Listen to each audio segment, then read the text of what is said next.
Okay. What not to do on camera. It's okay. It's life. All right, guys, on this episode, I am standing in front of the car that started this story about 20 years ago. So, 20 years ago, met my husband. He was driving this car. I was driving one we no longer have. Last year, we filed for divorce. This year, we are still celebrating 20 years together. So, the whole story incoming.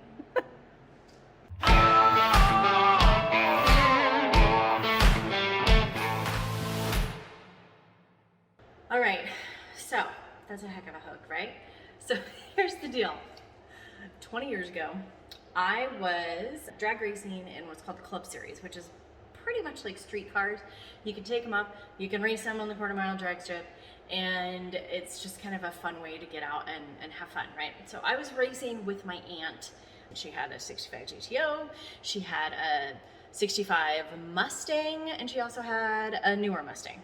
I ended up buying a 2000 Mustang, which was white, and we were on this team. It was kind of separated by skill of drivers and number of drivers and those kinds of things, like how fast your cars were.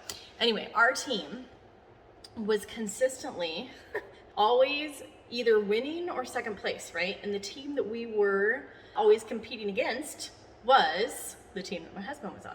So his name is Cody, for those of you who do not know. So Cody was driving this car, which is a 99 Camaro, which is not my favorite body style, but he did buy this one fresh off the showroom floor after he graduated and has completely rebuilt the whole thing. So it looks like a stock wimpy 99, but it's not. I can attest. It is a lot of fun. So that's where we met, because we're always down on the line yelling for our teammates, go, or this sucks, or whatever. So he heard every F-bomb and four-letter word that fell out of my mouth before we ever even started dating. So I was like, hey, free and clear, right? That's pretty good. So, but also, I could not, you guys, I am so bad with names. Like, I am terrible with names. And I could not remember his name. He kept telling me, oh yeah, my name's Cody. And then at one point, at that point where it's like, it's just too awkward to ask again. So I had to kind of do the here, let me introduce you to some of my friends and stuff, and be like, hey, this is so-and-so. And then already prep them with the hey, I'm Jim Bob. What's your name? So that I could actually figure it out. Because I realized, oh, this guy's actually kind of cool, right? But I couldn't remember what his name was. So for the longest time, I just called him the cute Camaro boy, which now totally goes to his head, because he's like, oh yeah, I'm the cute Camaro boy. But that's how we started. Anyway, so here we are. This car is faster. It was faster than my Mustang. I will give you that. So he managed to get the 100-mile-an-hour sticker. I could only ever make 99.8, which they don't give you the 100-mile-an-hour sticker for, which was just really annoying, and something that forever, to this day, he still teases me about and rubs into my face. But that's an okay thing, because I also, so the way drag racing works, drag racing is not just about who's fastest, it's about who's the most consistent. So you actually say, you predict, here is how fast I'm going to go. If you go faster than that, you lose. If you get closest to it or right on, then chances are you're going to win. So it's whoever kind of gets closest to that. Part of that whole formula is how quickly you leave the line when the light turns green. And so a perfect light is a half second, because it's like the 3 yellow lights, doop, doop, doop, and then green. And so it's a half second in between each of those lights. So to hit a perfect green light, you have a half second reaction time. Hope that makes any sense. So I was better off the line. I had better reactions. And so there were times that I would beat him just because of that. There were times that he would beat me, mostly because I would miss third gear when I was trying to shift in. So, and you could see it from the grandstands. My aunt would be like, you missed third gear again, because she could see me hit the steering wheel going down the line, damn it, missed it again. Anyway, so in fact, see this trophy right here? This is a very large trophy, yes. It is in fact the largest trophy that we have in the shop right now. And you know whose it was? Yep. So this is what I rub into his face all the time, because I actually won the part that matters, just because he can go a half mile an hour faster, right? Whew, all these memories coming back, it's crazy. So this is kind of how it all started, and it was a lot of fun. So I hooked you right from the beginning, saying last year we filed for divorce, which is completely true. So here's what life looked like. When Cody and I first got together, we lived together. We actually built a house and lived together for about 6 years before we were married. I know. So we finally got married in our backyard with our dog sitting at our feet, and just immediate close family, about 10 people there. So very simple wedding ceremony. At the time, Cody was working nights at Micron, and I was working I had several different corporate jobs during that time. This is before I was working at the pet insurance company where I got invited to leave. So I was working, and so was he, and we had kind of some different split schedules. At one point, he ended up going from night work to normal everyday shift work, and it was like, whoa, this is a whole lot more time together. We got to rearrange our schedule and kind of figure this out, right? So when I started my own business and kind of fully dove in, and I think looking back on it now, life changed as an entrepreneur, and we didn't talk about like, whoa, things are changing, we need to rearrange our schedule, right? And I think that's the key, is we didn't talk. And so all of these things kind of that I dove into as an entrepreneur, and starting to learn and grow and do all these different things, and I wanted him to do them with me, and he's like, nah, that's not my thing.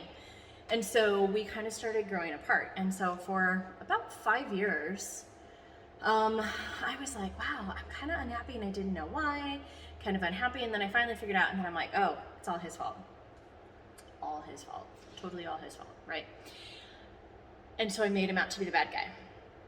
Now, in the meantime, I, being so unhappy, had an intervention from several friends who actually, really helped me understand that my happiness was only something that I could control, and invited me to see a therapist. So, thank goodness, I started seeing a therapist who made a huge, huge difference in my life. And one of the biggest things that she helped me look at was, it's not just what he did, but it's also what I was doing. I made big changes in our marriage and didn't share those in a way that should have been shared with a partnership, right? Whew, this is making me all emotional. So I caused a rift and he caused a rift, and we ended up just kind of separating a lot. And there were some pretty rough years. And in fact, last year we decided, let's just file for divorce. So we had decided we were going to. I went off on a trip. He was hurting enough that he's like, you know what, I'm just gonna file, let's get this over with. So he filed papers while I was gone, so I came back and I got served, and I'm like, oh, this is real. So then we had 30 days to try to figure it out. Now the good news is that love was never a factor. We have always loved each other, always. And we cared about each other enough as people that we were able to, I was like, hey, you got this shop, you got all these cars, I don't want to take that away from you. What do we need to do so that you can keep that? What do we need to do so that I can have the stuff that makes me happy? So we actually were talking about like, how can we help improve each other's lives? And it was like, once we had that, we don't have to save this marriage thing, but we can still help each other as people. It's like the roles shifted. And all of a sudden, we were talking in ways that we never did inside of the confines of marriage, right? And so then, we were riding our bikes down to the local bar. We'd go get a beer, we'd have pizza, we'd sit and talk and be like, okay, what are we gonna do here? And many, many, many tears. And, oh my goodness, all of them right now. We actually were able to reconnect and totally fall back in love. Whew. So, it was something that, honestly, if I would have made the bet, Goodness sakes. If I would have made a bet if we were going to survive, I would have said no. There's no way. But what happened? Oh my goodness, you guys, I'm a mess. Oh, to the happy part, right? So we were able to reconnect as people, as genuine people who cared about each other. And in 30 days, we totally fell back in love and agreed, let's wipe up tears with paper towels. Just kidding. That's not what we agreed. So what we agreed was, you know what, if we can do this in 30 days, we can do a lot in a lifetime. So, all right. So now, what do? Now we still play with cars. And so I have, we've grown the Camaro collection. We have killed the Mustang collection, just so you know, because Cody is not a fan of Ford by any means. And we couldn't have had more opposite cars at all, right? A black Camaro and a white Mustang. Like, talk about rivalry, right? So we totally had that rivalry, and I like to say it's just because I had a white Mustang, but really the truth is that I actually was overextended and was trying to sell my house when we were building ours, and we just didn't have the money to kind of keep everything, so we decided to keep this one since it meant so much to him, and mine was just a race car. So since then we have added to the collection, so now we have this 99 Camaro, we have this one, which is a 68 Camaro, sorry, and then we have a 69 in the garage. So now, many nights what we do is we actually hang out here in the shop, because sometimes Cody's working on stuff, and I will, hang out in the lounge chair, and I'll be a really good tool partner, because that's what I'm good at. But we also have started turning the back room here of our shop into kind of a fun little room, right? So over here we have, this is where I come hang upside down to stretch my back out. That is all the stuff from my old office.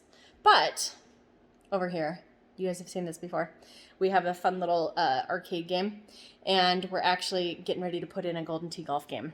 So we come back here and play video games on a regular basis, which is something that Cody used to do.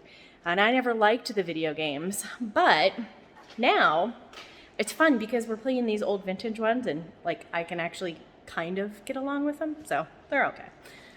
And what's really fun is everything's kind of come full circle, because Cody, being the video game expert, has actually fed into some of the things that we are working on right now in Formula Done, where we're actually doing some video game elements into our course, and really playing along with kind of all of that. So we're just having so much fun with it, and it's fun to see how it's totally come full circle. We still go take the cars out and have way fun.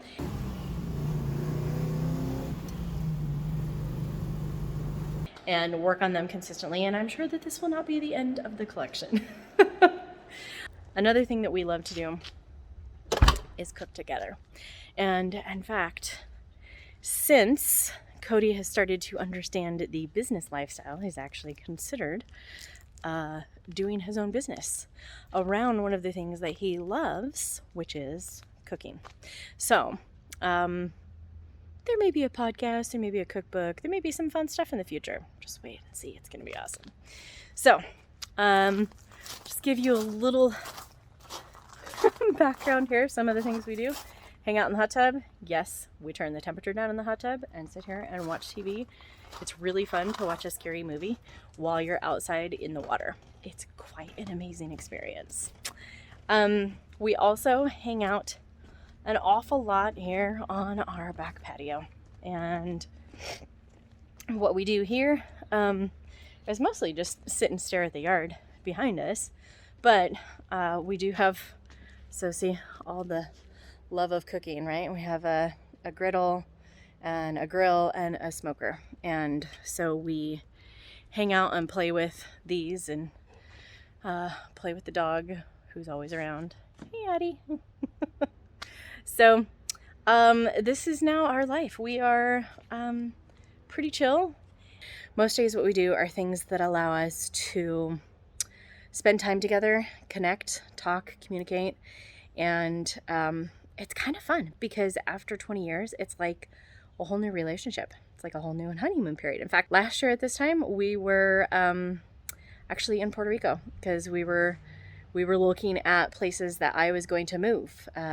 He was actually going to help me find a place to move, and we decided, obviously, that I wasn't going to move. I was going to stay here because we were staying together, which is amazing. So, sorry for all the emotion, but I think it's it's a big, important part of my story and something that I wanted to share with you guys.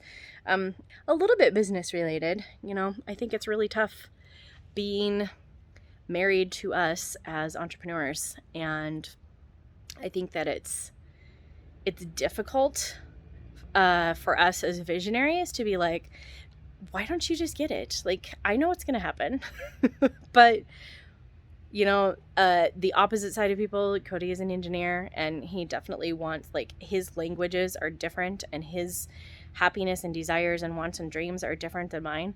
And so once we actually figured those things out and how to truly continue making each other happy, that now communication is so much easier and life is so much better. So, I hope that was enlightening and not too sad. And I will see you on some more Content Toolbox episodes where we'll get back to business and hanging out with the dog, I'm sure, still. All right. Thanks, guys.